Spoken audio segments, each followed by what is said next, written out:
Glad you could join me. I'm Scott Linden. This is the Upland Nation podcast. A great show in store for you.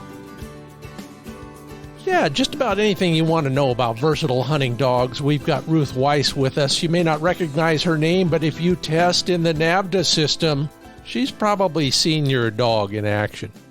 If not, you'll learn something from what her observations have yielded. We'll ask all the dumb questions about testing and training. That's how you get to be a judge, by the way. She's also a fanatic bird hunter. She and I are conspiring right now on maybe a Southwest trip. So all of those things will be on offer as soon as we get to Ruth Weiss's interview. But we've got a lot before that and after that as well. The Upland Nation Glossary hits the letter U. Not a whole lot of listings there, but one that might be, well, appropriate for the discussion. And then our public access suggestion this week is out in Cajun country, so stand by for that. A whole bunch more to talk about, including, I guess I'll call it, let's say, where you're headed this season. You know, I asked that and was intrigued with some of your suggestions, and maybe some of you who haven't decided where to go yet for your big trip of the year will get an idea or two, so stick around. It's all coming up on the Upland Nation podcast. Here, short runs early in the morning, darn hot for most of the days right now. I guess that figures. Lucky enough to have a lot of big ponderosa pines in the front yard, so we can do some yard training there. A lot of the stuff I'm working on right now just doesn't require a lot of big runs. It requires some discipline and some, just the fine points, whether it's the retrieving part. As I've mentioned before, Flick gets a little bit excited and then he tenderizes my birds. Or it's the steadiness part. We can do all of that in the shade, and knock wood for that. You guys, you're doing a little bit of everything. I see a lot of steadiness talk out there on social media. And then, like me, trying to get the one niggling detail that's bugged you over the, since the last season closed. So, interesting stuff. But I should be grateful. I've got most of the day to work on. It seems like I've had a lot of magazine assignments in the last 3 or 4 weeks, and you'll see a lot of those sooner than later. Word is out that I can deliver fast, and I'm grateful for that because it turns out to be a great way to kind of fill in the cracks in between TV shows and video production and all the other stuff I do, including this podcast. So watch for that in virtually any magazine you read in the bird dog world, and then a few others as well. I'll keep you posted. And speaking of posted, don't forget, we are back on the air. So check your local listings. We're on every weekend on the Outdoor America Network and on Samsung Smart TVs, all those, streaming services on your smart TV. We're there as well as 7 regional sports networks. And all of it is made possible by RuffLand Performance Kennels, Sage and Breaker Gun Care products, Pointer Shotguns, Mid-Valley Clays and Shooting School, and Ringneck Nation, my favorite place, Huron, South Dakota. See you there this season.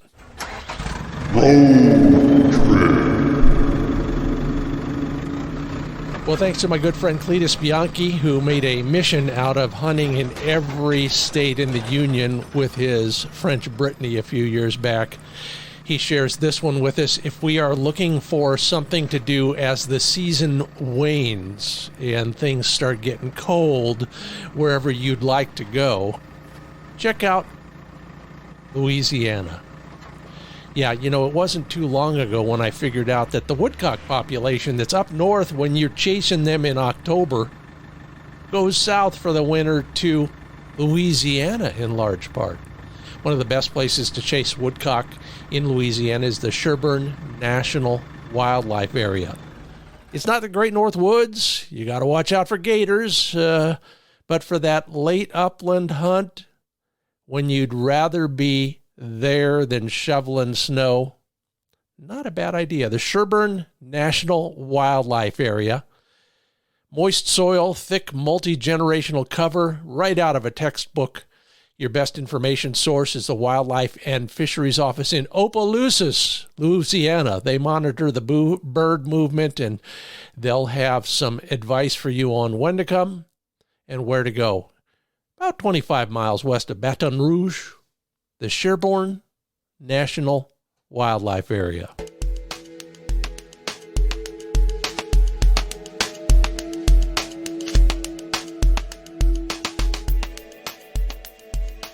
And one quick reminder before we get to Ruth Weiss and all things versatile hunting dogs.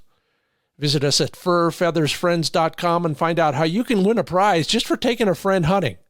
The whole idea is, don't you want to share your dog with somebody?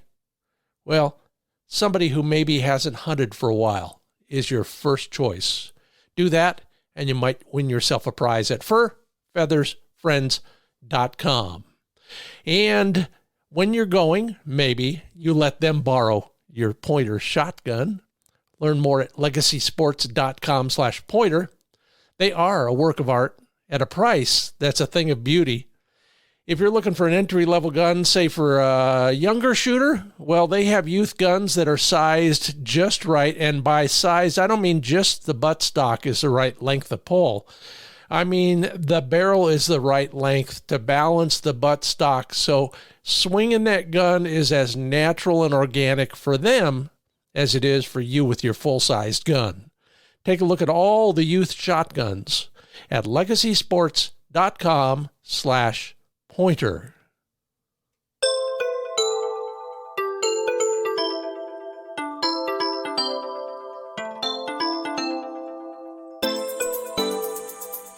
Well, every time I do this, I wish I'd do it again, and that's why I've invited Ruth Weiss along to the Upland Nation podcast. I met Ruth, I think I was gunning or doing something for a hunt test out our way. And if you know anything about the NAVHDA system, you know that we bring judges in from far away so that we have an objective opinion and some great expertise. We learn from everybody, and I learned from her as well, and now you will too. Ruth Weiss, welcome to the podcast. Thank you very much. It's a pleasure to be here. Well, let's just put you where you are right now. You say you're out in Montana somewhere, and I wish I could say that. Well, I'm in beautiful Polson, in the middle of the Mission Valley, staring at the beautiful Mission Mountains. Still snow on those things? Yep. Same here. I think we're having a better water year than everybody thought we would, and I'm knocking wood. I just finished a magazine article. I was sloshing around in meadows all last weekend, and I thought, what's wrong with, usually we can't do that here this time of year. You seeing the same thing out there? Definitely. It's very green. I feel like I'm in the Emerald City, and coming from Southern California where it's already brown and 95 degrees, 63 today is pretty good.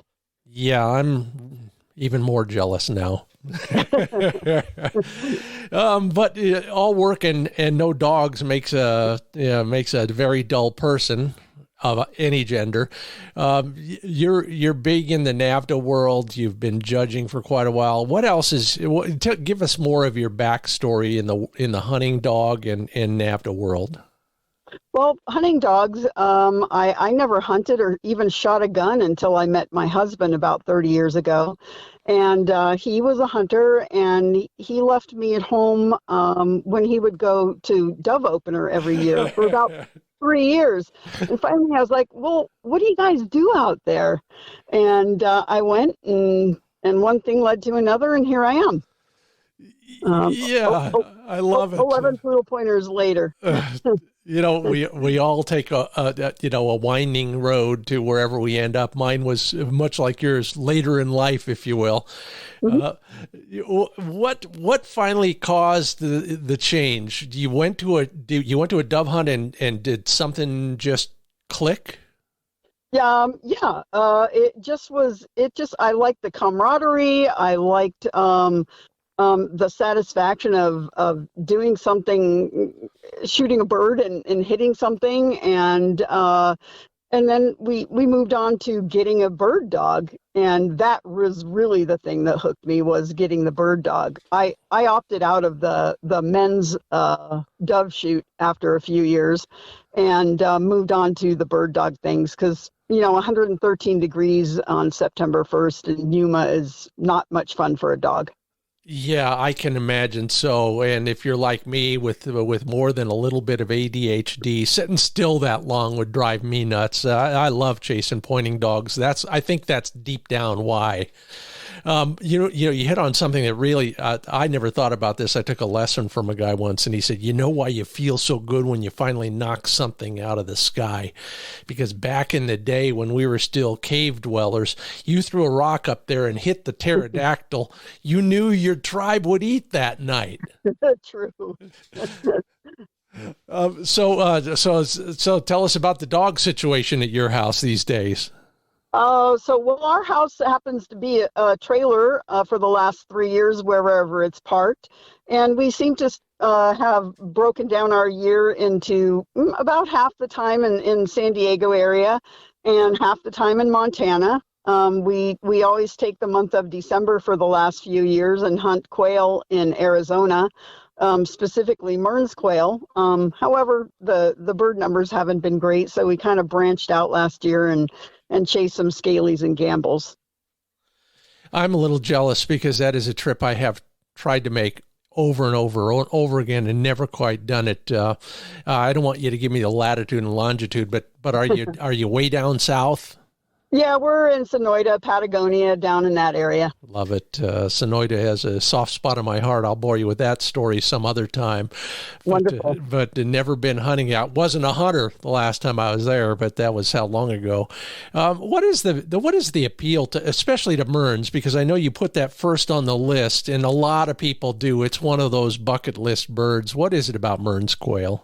Well, I guess the main thing is that they generally hold for a pointing dog. So, they're not frustrating in that sense that they're running all over like crazy. And it's just a very satisfying thing for both humans and dogs to actually do what your pointing dog is meant to do, point. And so that's probably the best thing I like about it. And then the country is beautiful, and it just feels like a third home to us. Why don't you describe it? Because I've written about it. I've, longingly, I've talked to a lot of pro guides in that country, and it's way different than most people envision for a quail hunt, isn't it? Absolutely. It's rolling oak-covered, grass-covered hills. And very deceptively tiring to hunt in, because you're up and down and you're up and down, walking on hills covered in grass with, golf ball to softball size rocks hidden in the grass. So, the operative word is hidden in the grass, I think. Correct. Yeah. So it's not easy hunting. It certainly isn't chukar hunting, but it's not easy hunting either. Yeah, well, in chukar hunting, they're not hidden by anything. They're just everywhere. Correct. Well, so if it's so grassy, and, I've seen the pictures and I've seen the videos, where are the birds? They don't like that kind of stuff. They can be sitting right there in the grass. They're really, and they can be on the hillsides. They can be in the bottoms. People like to say that they're always on the hillsides, and that is not the case always. They can be on the hilltops. So I think it varies from year to year depending on the cover and the food, certainly. But you can find them in all of those places, bottom, hillside, tops as well. Hence the term hunting. Correct. What about water for a Mearns quail? Are they coming to water regularly? We don't all necessarily find them very close to water. I think they probably range pretty far for water. Water isn't always close by. Okay. Unlike some of the other quail, for example, the valley quail that come to my water feature every day. Hey, finally, we saw one quail chick today. Nice. It was a bad spring. I just have no doubt. But, cool. And the dogs, what are you running these days? Oh, we've got poodle pointers. We've got a wire hair. We've got a 14-year-old griff. He's not hunting any longer. And then we usually take 1 or 2 or 3 client dogs along to hunt as well.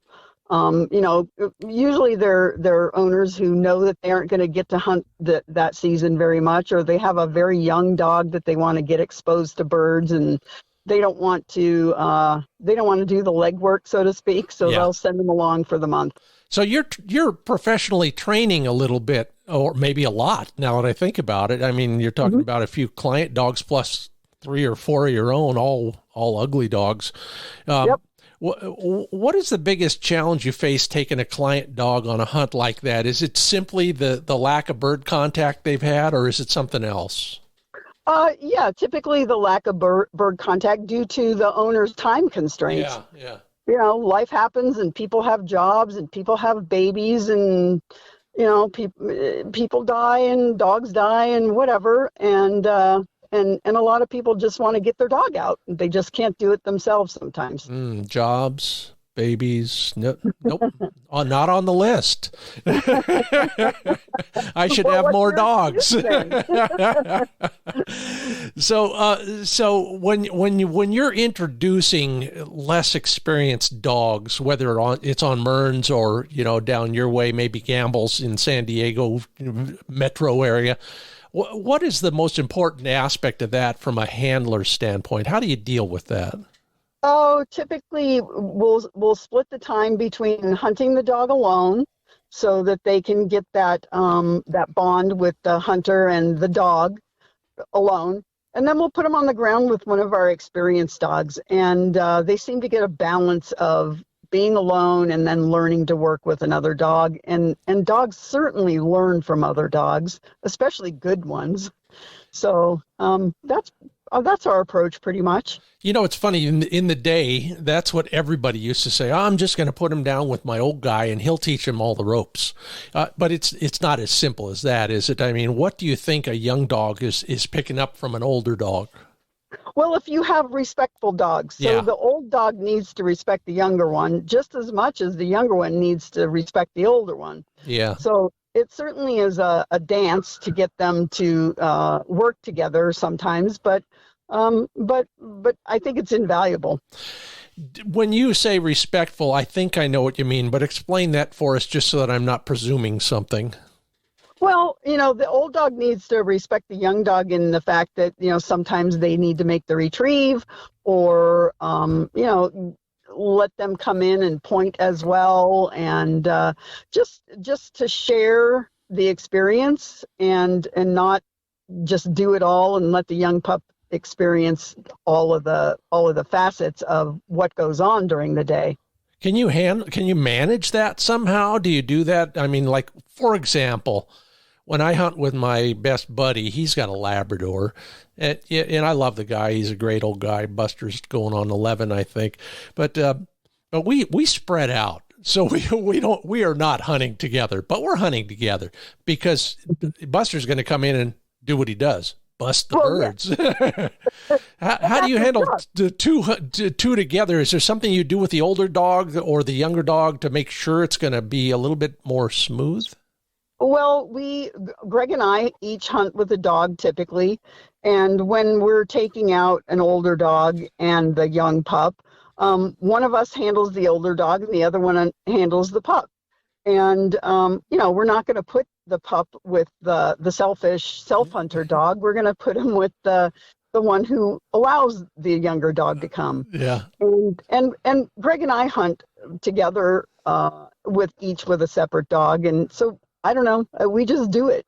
Yeah. So you're just, the hunters are being, in effect, respectful of each other as well. And that means you got a dog that you can handle, and you handle it appropriately vis-a-vis the other dog and the other handler.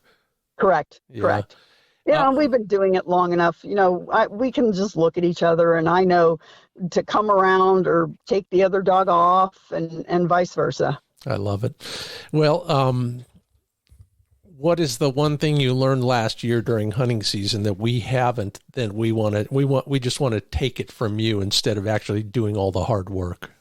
Oh, I got a good one.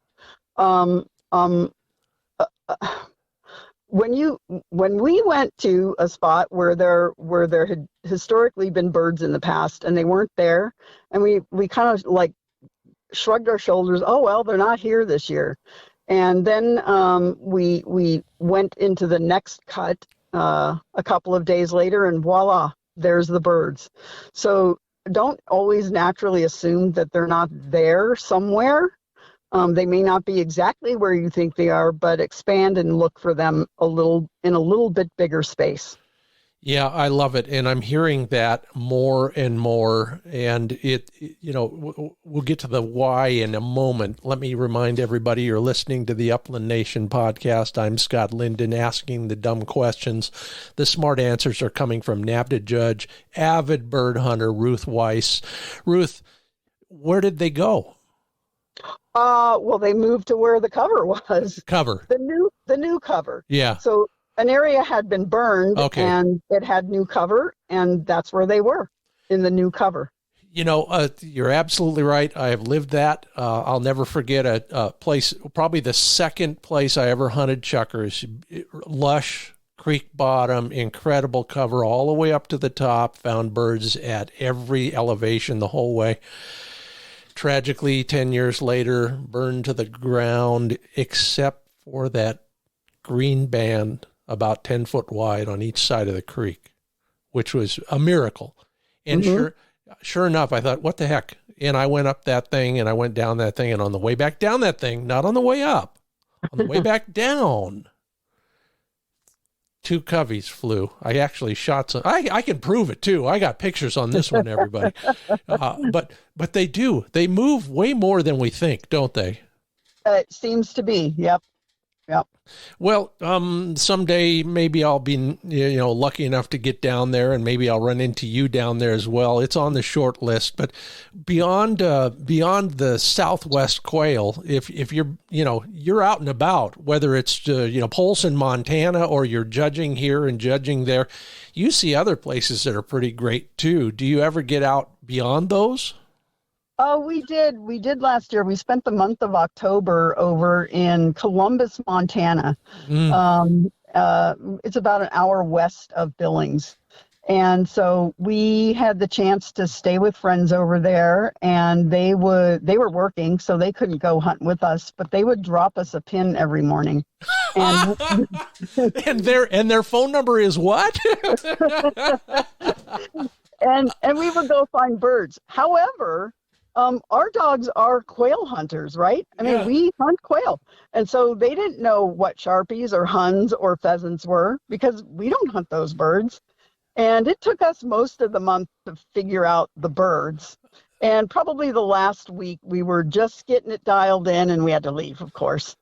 But I can't wait to do it again. Oh, I'll see you there. I'll be there about September 15th. We'll talk, but I'm intrigued. I mean, granted, I understand the humans have their own issues with a bird, especially Sharpies and Huns out there. I mean, it's like an ocean, but it's green. Well, it's brown that time of year.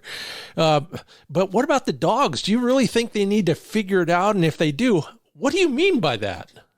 Well, absolutely. The cover is different than we hunt. The birds are different.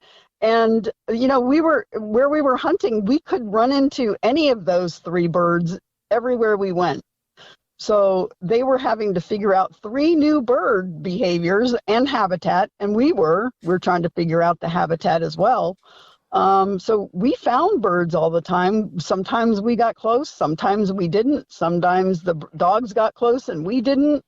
It was a big learning curve for all of us. But I'm sure the next time we go, they're going to have a much better idea of how to handle those birds. Oh, no doubt about it. And if you had to narrow it down to one thing that dogs had to learn, was it distance from the birds? Was it the way they covered ground? What did they have to learn most importantly? I think for most of our dogs, it was handling the running pheasants. Mm-hmm. And finally, the last week we were there, my old gal, who's no longer with us anymore, pinned a pheasant down after, relocating, and she was just amazing. So that thrill of that bird work, dogs working that bird was just so much fun. So much fun. Yeah, and luckily on the prairie you can see most of it, so it is even more fun, isn't it? Exactly. Yep. But she had to learn it. It took all month to figure out those darn running pheasants. Yeah, we'll have the talk about cutting them off at the pass down the road sometime as well. I just had a discussion about that too. So, and in fact, in your country out there, up in I'll call it central Montana, that was one of the things I talked with somebody about yesterday. So, if you're not hunting, you're judging and you're training. So let's switch gears just a little bit. What are the key? What do you look for? What do you try to accomplish on a regular basis with your dogs in terms of training? We all got to keep them in condition, but beyond that, what are the things that you are always keeping top of mind? Well, for my personal dogs, I like to have the end result of training with having a test. So it kind of prompts me to work with my own dog, because I work with other people's dogs because they're paying me to do it. Yeah. But my own dogs often get left behind. So I find for myself, if I set the bar of whatever test it is, it's the Invitational this year, that I tend to make time to work my own dogs, which a lot of dog trainers don't do. Yeah, the shoemaker's kids going barefoot all the time. I understand that, and it's tough. But, it's funny, and I joke about it. It's almost become, a mantra with me. Of all the organizations out there that test dogs in various ways, the NAVHDA test, and you know who told me this first was Dick St. Clair. You remember him way back in the day? Not sure. Okay, he was a great NAVHDA judge, and he judged a couple of my dogs over the years. And he said in front of the group once after a test, he said, if your dog passes a NAVHDA test at any level, that dog's going to be the best dog in the field that day when you go hunting. And it's so true. The test, and I know I'm sounding like a fanboy, but it's true. The test tests the right stuff. And you're a judge and you're preparing for the Invitational with one of your dogs. Good luck, by the way. Thank you. What is it about the testing program that caused Dick to say that and for me to believe it since then? Well, I believe it as well, and like you said, it's as close as we can get to simulating hunting for a test. I mean, it surely is all set up and manufactured, but we NAVHDA, back in all the guys who started this NAVHDA club, wanted to make it as close as they could to hunting situations, and I think they did a pretty good job of it. It seems to have carried on. A few things have changed over the years, but it really does work, and it does simulate hunting experiences. Maybe not exactly, but helps you train your dog to be ready to encounter those things in the field. Yeah, amen to that. I was watching it. Don't ask me why, but I was watching part of a golf tournament a few days ago for some reason, and they have their own version now. The PGA or somebody, the U.S. Golf Association, I think, has what they call the putt, pitch, and drive or something. And back in the day when we were playing football as kids, we had the punt, pass, and kick. It was a little contest, and you could go to the national contest if you did well at all those things. Those were the things that that was their Invitational. You had to do these things the same way that a footballer would do on the field. And all the NAVHDA tests strike me as kind of one of the original versions of that. And we all know, you and I know, and many other people know what's involved in a test, whether it's the Invitational or even a natural ability test. What is the biggest challenge that you face as a trainer getting ready for that? For any level of testing? Any level of testing. Being consistent. And I preach it to everybody, and I'm my own worst advice taker. I have to remind myself to do it. Yeah. And when you do it, you're rewarded with so much better results, such better results. Well, how do we force ourselves to do that? I mean, and by consistent, what do you mean? Well, doing something repeatedly in a consistent manner, so the dog starts to anticipate what's going to happen, and that's where the learning takes place, is when they're starting to think ahead, like, hey, we're standing at this corner, and she's asking me to smell that scent on the ground again. Yeah.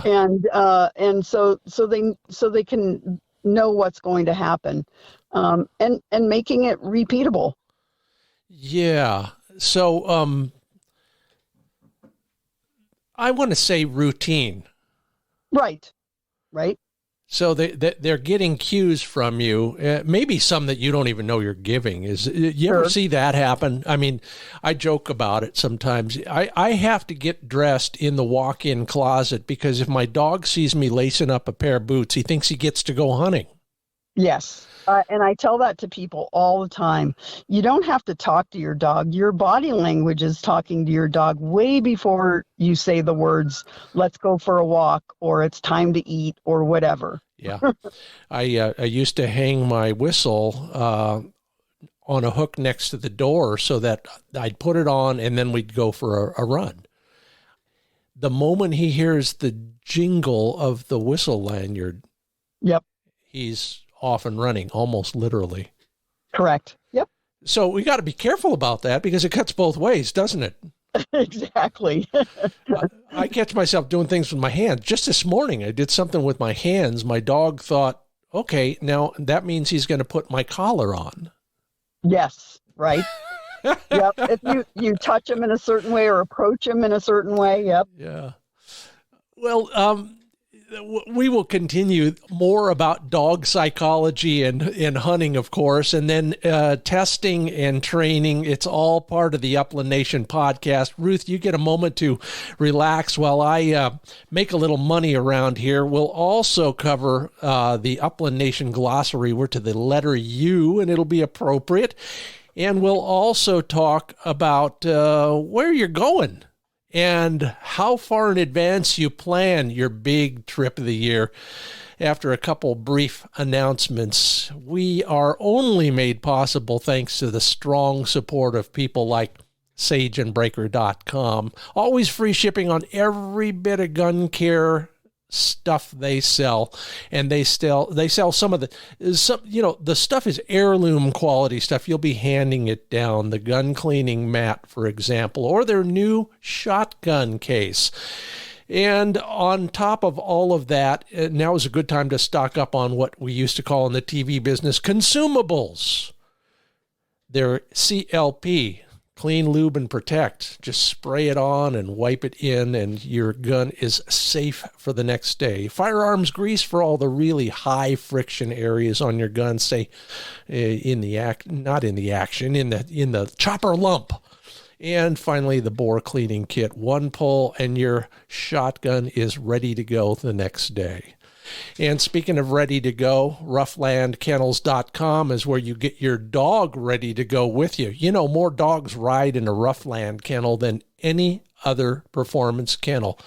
My friends Doug and Elisa, they pioneered rotomolding and dog kennels, and they've got it down to a science. In fact, they've just added all new tooling and molds. Don't worry. All the new Generation 2 kennels will stack and couple with all the previous versions. I mentioned, I think last week, I put my Easy Rider top tray that I got years ago on my brand new kennel. And I put another water topper on the other kennel, the guest dog kennel. So check it all out at RuffLandKennels.com. And remember, Flick spells rough, R-U-F-F, and so should you. RuffLandKennels.com.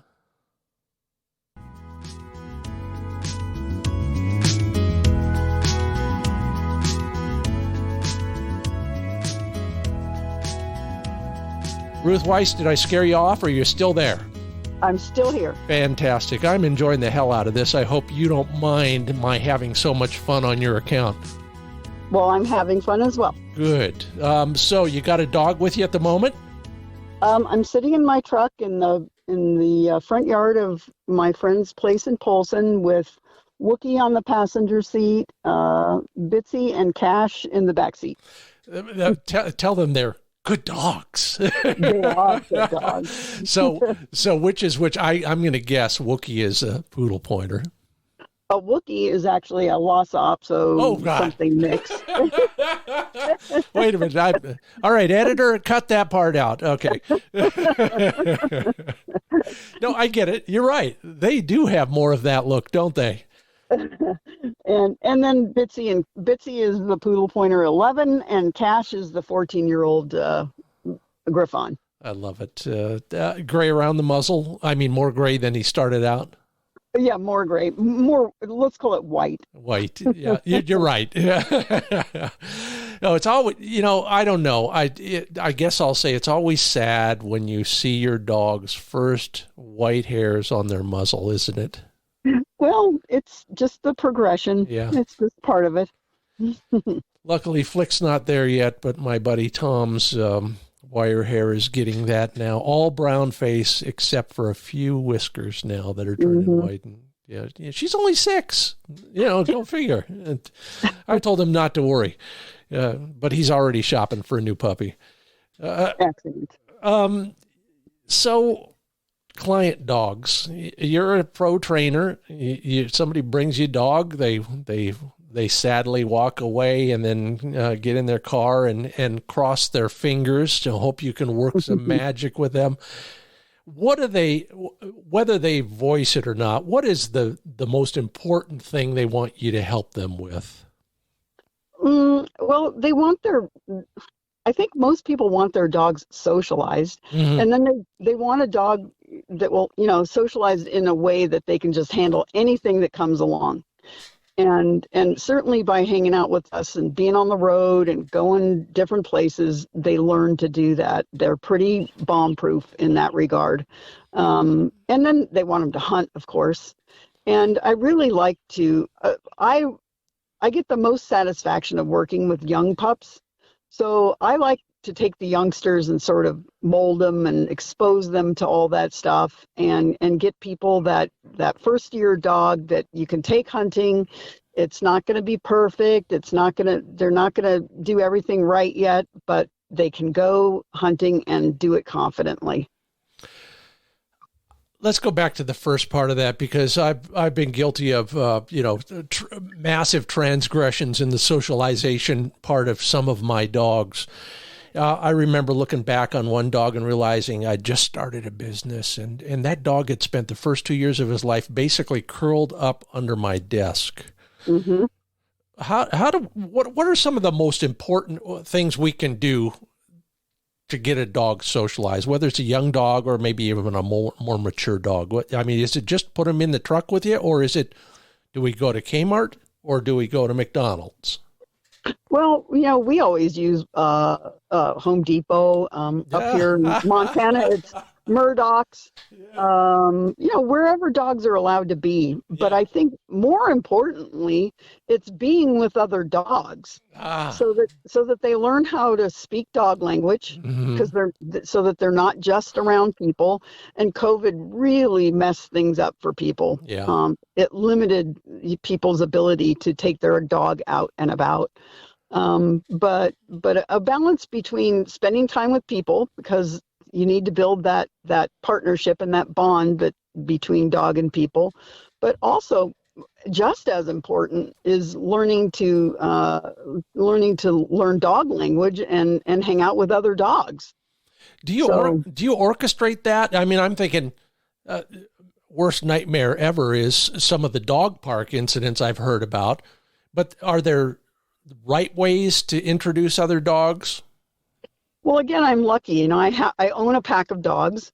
And so when we're bringing a client dog in, our dogs are so used to dogs coming and going that they don't mind whatever the new dog is doing. Yeah. And so the new pup learns to leave the old guy alone because he's grouchy, or play with the young dog because she likes to play with you. or whatever. And, we often take client dogs. I mean, I do live in a toy hauler, 20-foot toy hauler trailer, and all our dogs come in at night and sleep with us. Not all the client dogs, but we switch them out and bring them in and make them learn how to live in tight quarters. I mean, I actually, it's a small place. And so lots of different situations that sitting on the chain gang, learning to wait your turn. And they learn that by watching the other dogs, right? I don't need to be up and barking like a madman because I'm sitting on the chain gang. I'll get my turn. And so they mostly learn from the other dogs, just chill and wait your turn. Yeah, I forget the importance of, for lack of a better term, peer pressure on a dog, and the chain gang is the perfect place for that. But all of those descriptions you just gave are other places where they are. I mean, dogs are always learning, right? Mm-hmm. Sure. They're observing. Sometimes they're observing good stuff, and sometimes it's not. But they're picking it all up, and it's good and bad, I think. Right. Well, and you mentioned dog parks as well. I'm not a huge fan of dog parks in general, but, when we're on the road with 10 or 12 or whatever dogs, we've got to do something with them. And we're not always in a place where we can just, pull off and find some BLM land and let them run. We're sometimes going right through the middle of big cities or even small cities. And so we utilize dog parks a lot. I'm always careful. I always observe the dog park and look at the dogs and the people that are there before I bring dogs in.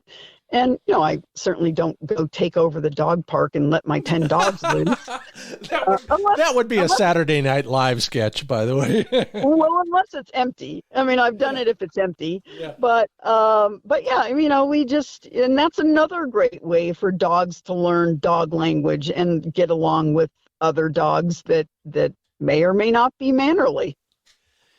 Yeah, I think it's all a matter of degree. You're absolutely right. Full disclosure, I avoid them most of the time. I would do an empty one, I think. But I also like to find the Little League fields and high schools during the summer, places that are enclosed like a dog park where nobody else is. And if, with Google Maps these days are a lot easier to find. I'll go into a small town, and while I'm still coming into town, you know what I look for? I look for the Friday night lights. If I can see the football field lights, I think I've got a chance at running a dog without having to deal with a whole bunch of other problems. Well, and also the fairgrounds. Small towns, the fairgrounds. Because they're animal tolerant. They understand what you're there for. And if people are about, they usually just leave you alone. And if they're not about, by the way, that's one of the best places to look for an RV space. They got a lot of them sometimes. And I was in a rodeo arena 2 weeks ago with my dog. Luckily, there weren't any bucking bulls in there with us, but it is another wonderful place if you speak the language, especially. Correct. So you're getting ready for the Invitational, and some people know what that is. It is the Olympics of dog training and performance. If your dog has an Invitational title, they are the American Ninja Warrior of dog breeds. What is your biggest training objective these days, getting ready for that, which is coming up faster than you think, I'm sure? Absolutely. So I'm fortunate enough to have hooked up with a group of Western Invitational training people. And we're going to get together, not this weekend, but the following weekend over in Washington, a big group of us. And I'm going to drag along a couple of other people from Montana, and we're going to zip on over to Washington and join the group over there and get together with the the Pacific Northwest chapter. Hey, I'm a member. Yeah. And we will do some invitational training with some very generous people who have coordinated this event, who have been to the Invitational multiple times. So I'm very excited about that because I really need some water work and some advice I think I've got the field stuff down pretty well, but that water work is what's given me a little bug. I bet I know where you're going, and you are going to love it. If you haven't been there before, that's the best grounds I've ever seen.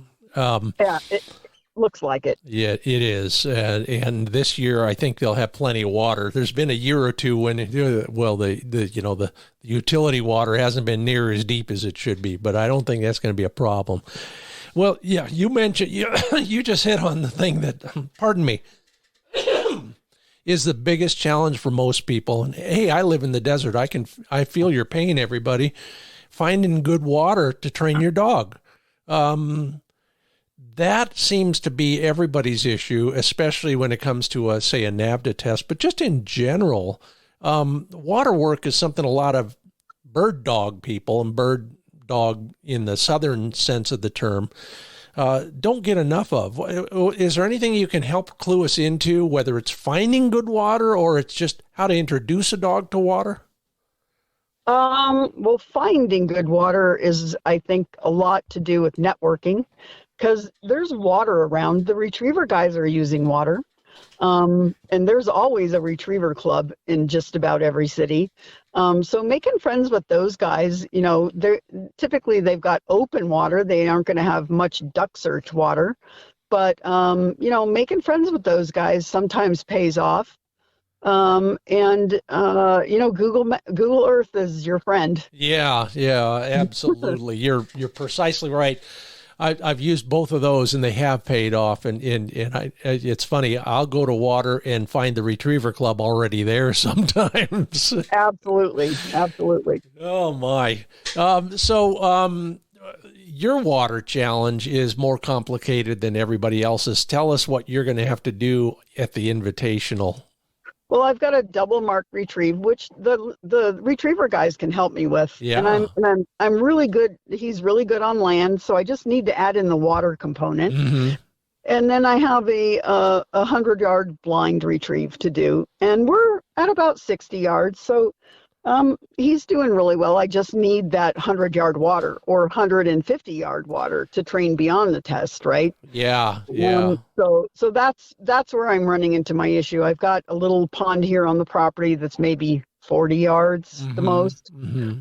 I really need to find that bigger body of water. And I know exactly what you mean. I'm working on lengthening our dry land retrieves, and if your dog is always retrieving to the distance you can throw the stinking bumper, it's always the same. So you got to have a way to extend that, and water makes it even tougher, of course. But let me point out, everybody, that 100-yard blind retrieve goes something like this. Your dog is at heel generally, and there's a big boom, and the bird is across 100 yards of water on dry land. The dog has to take your word for it, swim across that whole thing, find the dang bird, and swim straight back. Now that's about as complicated a task as you could ask any bird dog to do. How are you parceling that out, Ruth? Well, I'm just expanding it each way. On land and on the water. So making the distance that the duck is from the water on the retrieve end, making that bigger, and making the water part bigger. Yeah, it's something, isn't it? Good luck, by the way. And hey, anybody who wants to see that in action, I did an episode at the Invitational a few years back. It's on the YouTube channel, so take a look at that. That was a lot of fun, in fact. It's the only way I'll ever get there. I'm never going to make it to that thing with any of my dogs, that's for sure. Let's go back to dog training for a minute, because for the rest of us, we're probably never going to do that NAVHDA Invitational, but we want our dog to be, number one, pretty decent in the field, number two, not embarrass us. What is the most important field-based training tip you might give us? So we're in the field handling a dog. What's the most important thing we can get that dog to do? Well, be part of the team. Yeah. And not have to yell at the dog. I mean, everybody that I talk to, everybody, I don't want to hump that guy who's constantly yelling at his dog. Mm-hmm. Right? Mm-hmm. And so I am a big proponent of not talking, not yelling, none of that stuff. I want my dog to be my partner, be part of the team, and we can do this quietly and seamlessly and effortlessly looking, as the end result, of course. I think that's the biggest thing for me is making it quiet. Yeah, that's Ruth Weiss. She knows what she's talking about. She's a NAVHDA judge, avid hunter, dog trainer, pro in that regard as well. I'm Scott Linden. I'm none of those things. I'm just the host of the Upland Nation podcast. Ruth, how do you get to that point? I mean, you're talking about mental telepathy. Well, yes, in some regards. Hunting with your dog and building that bond and that trust is the first part of it. And then when they trust you that much, they're much more willing to trust you when you're training them, when you're really making it tough on them and maybe stretching them a little bit and stressing them, that they understand why am I doing all this hard stuff? It's because I get to go hunting. You know, I just got it. You're absolutely right. And I talked about it on this podcast a few weeks back. I've been working really hard on some aspects of the bird contact act with my dog. And we'll have 3, 4, 5 really good days in a row. And the next day he is raring to go. He is looking at me. He's checking back in. He knows that I'm trying to get him to do something, and he's trying his best to do those things. Is it because they've had several really positive experiences recently, or is it more than that? Well, I think that's a very big part of it. You know, everybody likes to be stroked and told they're a good person or good dog. And it just goes a long way when they're rewarded with that atta girl or atta boy and let's do this and we got this.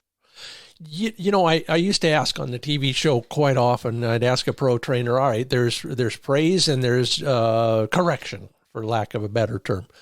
Mm-hmm. What's the ratio? You know, it depends on the dog. Uh-huh. And if you're doing your job right, hopefully the ratio is more praise than correction. Mm-hmm. For me, I don't know. I guess it's different with every dog. But I certainly like the praise better than maybe harsh corrections. Certainly. Yeah. And yeah, you're right. You know, if you got a Chesapeake Bay Retriever, you're probably going to have a 50-50 balance there if you're lucky. So praise, it comes in many forms. What's on your list? From puppyhood to the old guys. Well, you know, even the verbal atta boy, atta girl, or yes. So I've kind of moved to using yes as a positive reinforcer with my dogs. They just really like that. I mean, they all get wiggly when I say it, you know, like, oh yeah, I'm doing the right thing. Rather than getting mad at them and making them feel bad, I want to make them feel good. And that yes is my newest addition to the repertoire. Yes. You know, if you take your dog to puppy class, or some people who go into agility, for example, that word is golden with them. And I think part of it is actually the word itself, but I think it also does things to our face and to our head, because it is a positive affirmation. You know, I mean, you think about it, that's exactly what you're conveying. You cannot not be positive when you say that word. Correct. Yep. The other thing, and you mentioned this, and I've had this experience a million times, not quite, but more than many people. I've worked with a lot of pro women trainers and handlers, whether they're guiding, they're outfitting, they're working with us in one way or another, or they're on the TV show. Women, to a great degree, I think, check me on this, Ruth Weiss, are how do I put this? They are more like your kindergarten teacher in their praise. And I mean that in the best my mom was a kindergarten teacher for 32 years. I learned from her all sorts of things from tying my shoe on up. They voice praise in a different way, literally when it's verbal, different way than us. You know, the guys who played football, for example, their yes is that when it ought to be yes. Do you see that? I mean, are you aware of that when you work with other people? Absolutely, all the time. And I'm always trying to get guys to not be so monotone, because they just stand there and their whole body is rigid and they're inflexible and they're standing with their arms crossed or their arms on their hips and, you know, just sort of just hard. And so, you know, I'm just telling them, use your girly voice. Yeah, just use your girly voice. I call it baby talk, but it works, doesn't it? Absolutely. Dogs respond to it so much better. Yeah. And so get rid of the monotone, get a little excited, and get your dog excited. I'm so glad to hear you say that. I thought it was just a theory. Now it's, what do we call it? I had floated a river with an engineer a couple of days ago.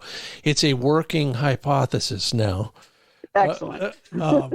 You can, you know, you can hear the fist pump in a male's praise, and I don't think that's the right way to do it. Yeah, I agree. Okay, good. All right, enough about that. We're getting close to time to wrap it up, but I want you to tell me, in all of your bird hunting, take a moment. We'll wait.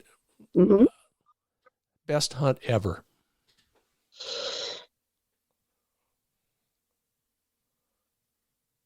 The last one.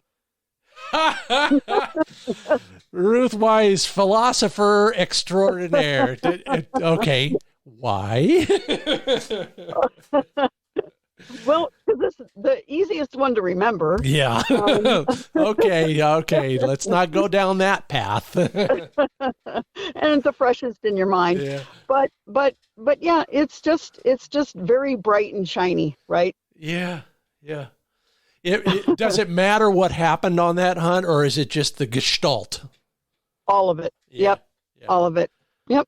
Whether there was birds or not birds. And actually it was it wasn't the pheasant hunt, but it was just with a group of couple of new friends and a day of just walking around and being very, very happy.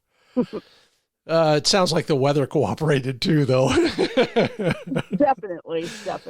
You know, that is an exercise we could all do more of, you know, just take a moment every morning over coffee and remember that last hunt for whatever it was. And at least you're back there again. That's for sure. Hopefully we'll have a last hunt someday together. We got to have a first hunt first, but we'll do that. It won't be before the Invitational, so good luck on that. Thank you very much. I'm very excited. That's Ruth Weiss, pro trainer, NAVHDA judge, avid. Well, she says, she owns a pack of dogs, and then she brings in others for pay. So she knows of what she speaks. Ruth Weiss, thanks so much for being a part of the Upland Nation podcast. It was my pleasure and honor to be part of it. Thank you, too. Have a great day. You bet. And I hope you're having a great day as well. We've still got a little bit more to cover here, including the Upland Nation Glossary. We're at the letter U. If you got any suggestions, I could sure take them. And if you planned your big hunting trip of the season yet, have you? We'll talk a little bit about what you said when I asked that question. All coming up in just a moment on the Upland Nation podcast. First, let me remind you that we are brought to you in part by our good friends, and I mean good friends, at Huron, South Dakota. They call themselves the Ringneck Nation, and it's absolutely true. More birds than people in Beetle County. And all sorts of fun stuff to do. They got a Ringneck Festival and Bird Dog Challenge if you're up for kind of a more competitive situation, friendly competition or otherwise. They got you covered there. Learn more about all of that. And their 124,000 acres of public access. I'll probably run into you there. Watch for a big white truck. HuntHuronSD.com. HuntHuronSD.com. FurFeathersFriends.com will line you up with maps, discounts, a free information pack, all sorts of other stuff, including the hunting atlas. You can download the app and you're good to go, just like us at the FurFeathersFriends.com event. See you in Huron, South Dakota. Before I go, though, I'm taking a shooting lesson at midvalleyclays.com. Well, not really online. I'm going over there. They're in Jervis, Oregon. That's kind of by Salem, the western side of the state, right off I-5. Dave Fiedler is going to show me and my buddy Tom how to maybe bring down one more bird every day with some great advice from a professional clay target champion. It's all at midvalleyclays.com. Take a lesson, come on down, park your RV, shoot all the shooting games. They've got them all there. And call ahead on Wednesdays, and they'll stay open as late as you'd like. They'll leave the lights on. Get it? midvalleyclays.com. Learn more about all of that, and I'll see you there.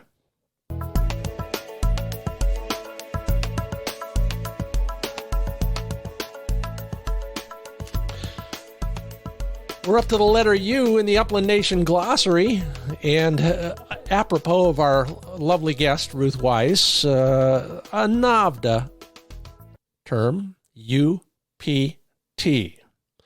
It's the unsung hero of the testing system. It's right between the natural ability test for young dogs and the utility test, which is the one for fully finished dogs. It's called the utility preparatory test. Kind of the stepping stone, if you want, if your dog is getting there but not quite utility ready. This test tests most of the same skills, but they don't have to finish everything at quite the same level. For example, dog hits a point, they can break at the flush. No, at the shot. I'm sorry, at the shot, for example, instead of steady to wing shot and fall. Learn more about the utility preparatory test and all the other words we've got at the Upland Nation Glossary. Just go to findbirdhuntingspots.com and then poke around in there. It's in several places. And by the way, if you helped add a word or two, I sure appreciate it. Keep them coming. And speaking of you and your contributions, I asked on Facebook a while back, have you planned your big hunting trip of the season? If not, when do you do that? And got some great suggestions and advice. John Nomus, congratulations. You're retiring from your first career and heading into hunting season. Good luck. Grouse early, trip to Nebraska after their deer season. Yeah, boy, the world is your oyster, as they say. Sabrina Cerna, can't wait for September. I don't blame you. Jeff Braun, September, Montana, Sharptails and Huns. Hey, see you there. Mark Cross, he says he's ahead of the curve. They planned their trips while heading home from the previous year. Yeah, if you got to, jockey for vacation time, that's a great idea. Jay Knotner, I think is how I'm going to say that name. Good luck getting your Achilles fixed up after damaging it last season. I don't know if I want to hear that story. And George Cummins, I hope we will run into each other. You're heading out for the opener at South Dakota. Maybe some chickens and sharptails. Well, you'll be in the right place, that's for sure. And be safe on your drive. Steve Robbins, I feel your pain. He's planning on making the decision soon. The problem is the trip average is close to 6,000 miles round trip. And with gas, heck, I saw it today, it's diesel at least, at $6.69 a gallon. Steve, maybe we should just ride our bikes out there this year. Hey, good stuff, everybody. Keep your hopes alive for lower gas prices and all sorts of other things that might affect you, except for that Achilles tendon. Let that heal completely. And good luck to you all. Thanks for being a part of the Upland Nation right there on the Facebook page. And thank you to Ruth Weiss, who bestowed infinite wisdom on us on everything from Mearns quail to dog training. I appreciate that, Ruth. Thank you so much, and see you down the road, maybe in Montana. Thank you to everybody who left a rating and a review. That's the best way for this show to grow, because everybody looks there first, and if they see a 5-star rating, maybe they'll give us a listen. So keep it up. We are made possible by the kind contributions of RuffLand Performance Kennels, Sagebreaker Gun Care Products, Pointer Shotguns, Mid-Valley Clays and Shooting School, and Ringneck Nation of Huron, South Dakota. I'm Scott Linden. Thanks for listening to the Upland Nation podcast. Until next time, I'll see you on a trout stream.